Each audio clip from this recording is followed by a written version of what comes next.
Paytm, and Paytm, it appears, is not going to get any review or relief when it comes to the deadline set by RBI of February 29th. In fact, RBI Governor has said that there will be no review of that deadline, and everybody who's trying to figure out what will happen to Paytm should wait for that FAQ to come from RBI. That FAQ, Kartik, perhaps could come in this week, would perhaps give us some clarity on what's happens here on and what's next for Paytm from here on. I think, a little unlikely on that count, because again, in addition to what Shaktikanta Das said yesterday, the RBI Governor said yesterday on no potential review for Paytm Payments Bank, and RBI is not going to review its 31st Jan order.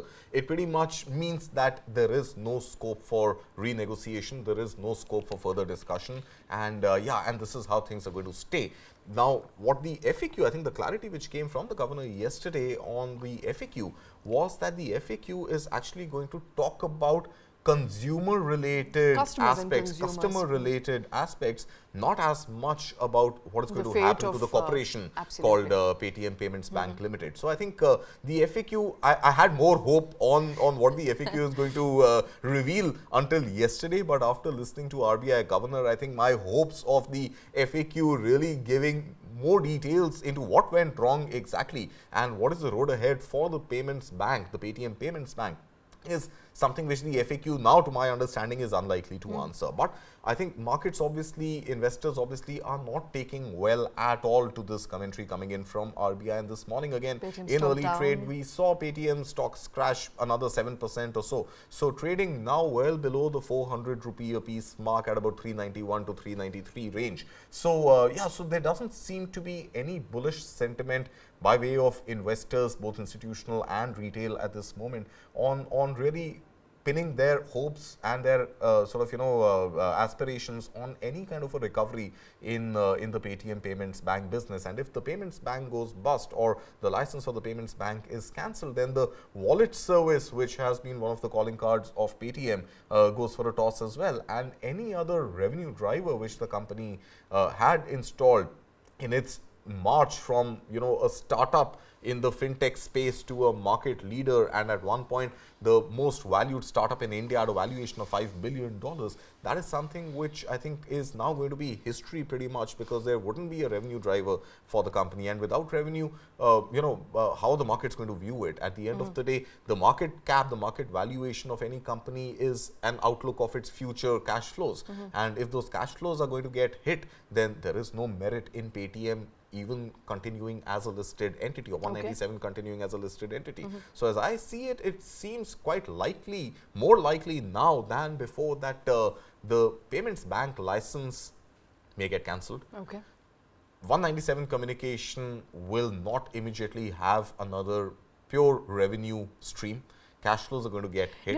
I think I'm also waiting for some clarity from Vijay Shekhar Sharma, and I think we all are, on what are its revenue drivers if Paytm Payments Bank license were to be revoked in a week following that February 29th deadline. What is going to keep Paytm up and running? Because we still want to understand, where do they get majority of their profits from? If Paytm's bank is the cash cow, and if that goes away, is there any merit in having Paytm as a listed entity anymore? Exactly. So I think it is going to pretty much then work as a third-party aggregator of UPI transactions. Which, by the way, there are plenty in the country already. So the market leader becomes a Me Too player, right? So the market leader, the innovator, somebody who pretty much drew the roadmap of India's fintech revolution, now after covering that long distance, rightly or wrongly, with compliance regulations being ignored or not complied with in full measure, you've now been left on the wayside, and you come back into being another Me Too player, competing with those whom you had actually shown the direction to. So obviously, that becomes a major problem for Paytm. I think what we do understand for now is that